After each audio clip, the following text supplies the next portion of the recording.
Hello, let me welcome you to today's clip. If you want to know how you can describe and analyze a photograph, then you've chosen the right video.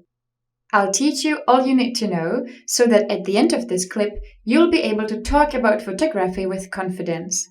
You'll learn some useful vocabulary and you will know what to focus on when describing a photo. I'm only going to use English today, so you may want to have a dictionary near you in case you need to look up some new words. I'll give you a tip. If you don't understand something I'm saying, simply click on the pause button and look the word up before you continue watching. Photographs are everywhere in today's society, in advertisements, magazines, newspapers, and on the internet. Many people argue that a photograph isn't just a moment captured in time, but that it also has an intended meaning, and that in some way it hopes to have an effect on its audience. That's why it's good to not only look at a photograph superficially, but to think of deeper meanings it has. There are many ways and tricks to achieve a desired effect, which we'll discuss later. I'm sure you've heard the saying that a picture says 1,000 words. When we're talking about photographs, there are always 3 steps we have to follow. First, we describe the photo. Then, we analyze it. And finally, we interpret the picture. Description, analysis, interpretation. Let's discuss these 3 steps in greater detail. We'll start with the photo description. Look at this photo. You should first look at it as a whole and think about the first impression it makes. Then you should describe its important details. It's also good to describe the source, if it's mentioned, and describe the context of the photograph. Before I show you an example of how you can write this, let me show you a few phrases for describing details. In the middle of the photo, in the foreground, in the background, on the right, in the right part, on the left, in the left part, in the upper left-hand corner, in the upper right-hand corner, in the bottom right-hand corner, in the bottom left-hand corner.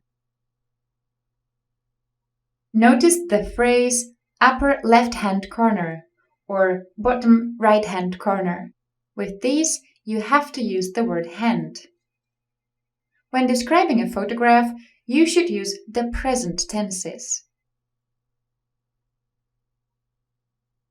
Okay, let's look at one possible description of our photograph. This photograph shows one autumn afternoon in a town or a city. The picture is dominated by 2 main elements. There are rail tracks going from the foreground across the whole picture, and in the background we see a few blocks of flats and a chimney. So this is probably an industrial area of the town. In the bottom right-hand corner, as well as on the left, there are entrances to the underground. The atmosphere of the photograph is quite melancholic, but one also feels a sense of peace and calmness. This was just one example how to describe this photo. Of course, it's not the only possible answer. Like we've said, step 2 is to analyze the photo. Think about the frame, composition, point of view, and perspective. Here's one possible analysis of our picture. The point of view chosen by the photographer is of somebody standing directly on that path, by the rails. This gives the photo a touch of reality, as we can imagine ourselves being the photographer. We can see quite far into the background, but we cannot see what is further on the right and on the left, which gives us a sense of limitation. This picture conveys a cold atmosphere, but not entirely depressive. This has to do with the colors. Although this is a color photograph, the colors are not very bright. On the one hand, it conveys the idea that nothing moves and everything has come to a standstill. On the other hand, the rail tracks may symbolize a way out of this place, a journey. So, you've already gone through 2 steps, a photo description and a photo analysis. Now let's discuss the last part, the interpretation. This is quite similar to the analysis part, but here you should think about its deeper meanings. What effect does it have? Does it have any political meaning, or is there a particular message it wants to convey?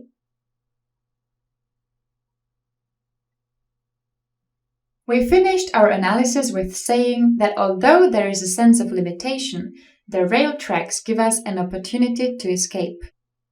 Let's look at how we can interpret all this and finish our photo discussion.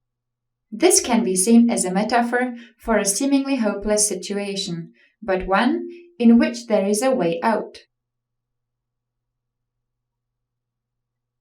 One could interpret the picture's message as relating to the life in the city. One is trapped inside, but has the possibility of escape. The chimney and blocks of flats could also lead to the discussion on cities damaging natural environment and the effects it has. It is hard to say whether the photographer intended such a message when he took this picture or whether it just happened by coincidence. This was one example of looking at photos. Why don't you look at one of the photographs you've taken and try to do the same thing?